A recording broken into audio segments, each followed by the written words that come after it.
guys, it's Carrie Shannon here, and this is your fashionable finance bestie.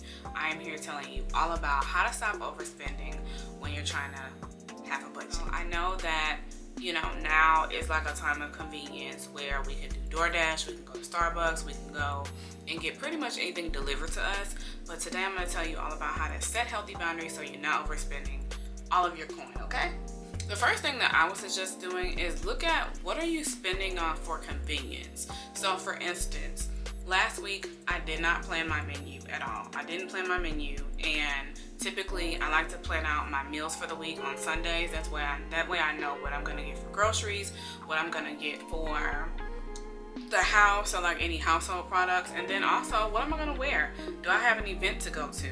What am I gonna wear for that week? Do I need to order something? So I did not do this. I ended up ordering DoorDash. I ended up going to Starbucks. I ended up eating out more. So I probably spent about an extra, I would say almost $100 on food and convenience, pretty much, because I did not plan properly. So ask yourself, how did I inconvenience myself this week? What did I pay for convenience on? Because I was in a hurry and I did not plan. One of the things that I would definitely suggest doing if you are someone who does do DoorDash is to definitely plan your meals. When I say plan your meals, if you need to get a frozen meal, then get a frozen meal.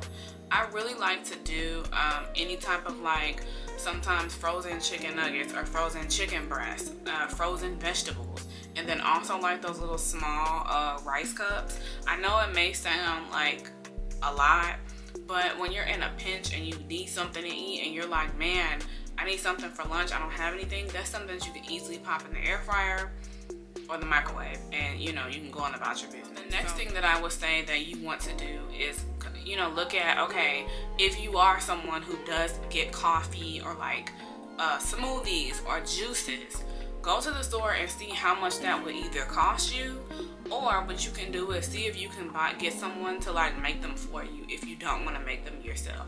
For instance, I was seriously considering doing a juice cleanse. Well, doing a juice cleanse is I think $100 and something, and then a half a gallon of juice I think is $40. And by the time I added it up, it would not have made sense for me to actually go get juice from someone versus getting the fresh juice from the store. So definitely weighing your options. And even when it comes to coffee, one of the things that I started doing is I started making sure that I found a latte that I really liked at home, something that I could make quickly, and then investing in those things. So if you need to get one of those milk frothers or an espresso, oh my goodness, one of those milk frothers, I cannot say one of those milk frothers, you would have to get a French press. So one of those things would really help you at home if you're someone who does like coffee, or invest in a more expensive coffee maker like an espresso or a Keurig that does do all of that. That way you're saving money, because I put the number up in here, but if you want to go to Starbucks every day, even for 5 days a week for the whole year, you probably would be spending somewhere around this amount here, and you definitely don't want to do that. So here is one of my favorite ones that has really got me caught up in the past: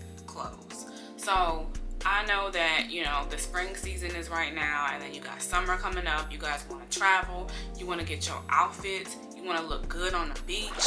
Well, everybody is promoting some type of clothes. If you're following a fashion influencer like myself, we're all promoting. But how are you going to buy these items and make them last not only this season, but moving into fall, moving into the next winter?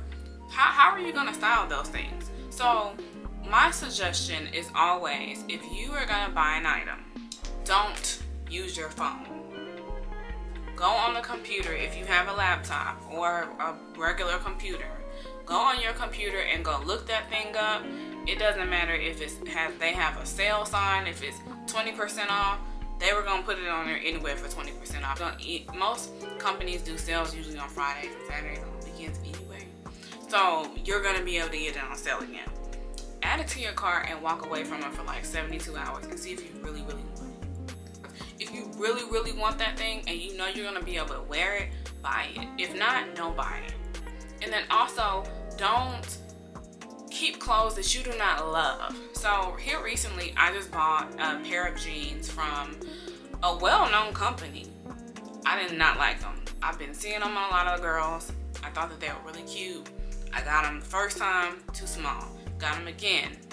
They just didn't really fit me right. So I was just like, they look cute, but if you have to say they look cute, but it looks cute, but you don't need to return it.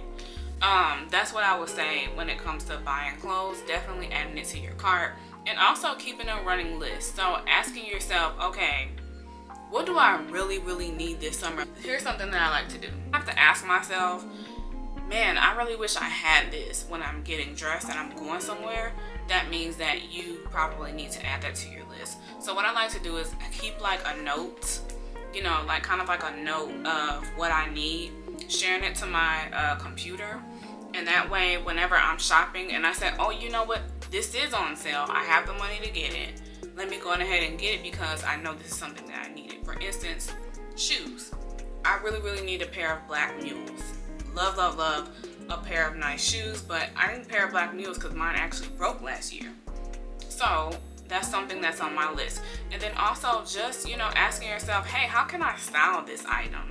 So whenever you're shopping, you want to ask yourself, do I have to buy additional items to buy this item? So for instance, if you don't have anything that goes with this, you have to buy like 3 more things, you probably shouldn't get it. If it's something that you know you really need, yes. If you're saying, oh, you know what, I have a nice white blouse to go with this pair of pants, I can wear that. I have a bodysuit, I have a tank top, I can buy this pair of pants because I already have things in my closet that are gonna go with it.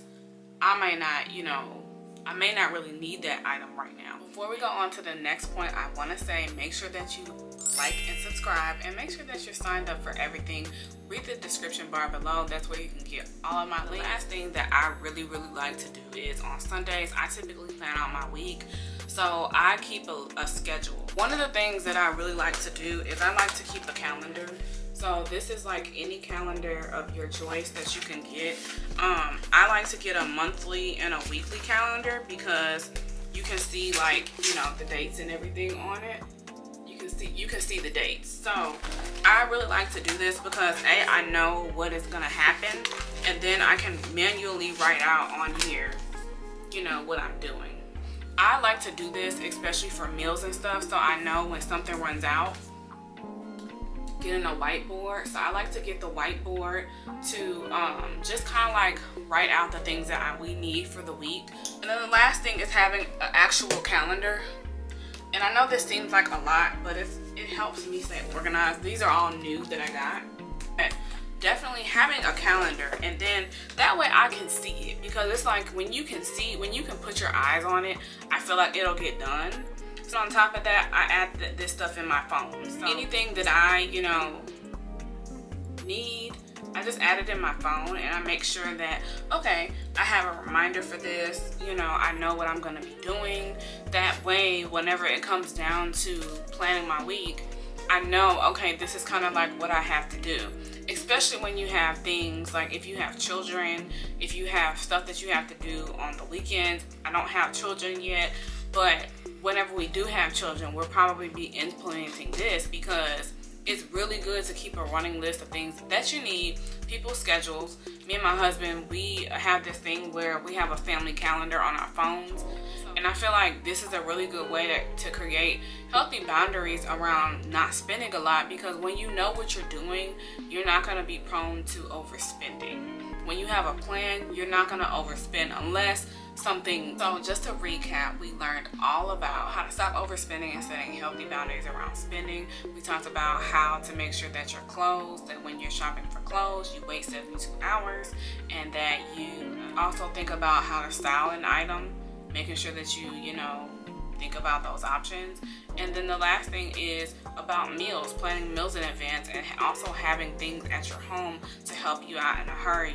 You'd be surprised how many times I've been like, oh man, I really need a latte because I didn't get that much sleep. I need a little bit extra caffeine. I have one at home. So it's just really helpful to just kind of like fit these things into your life. Thank you all for watching, and I will talk to you guys soon. Bye.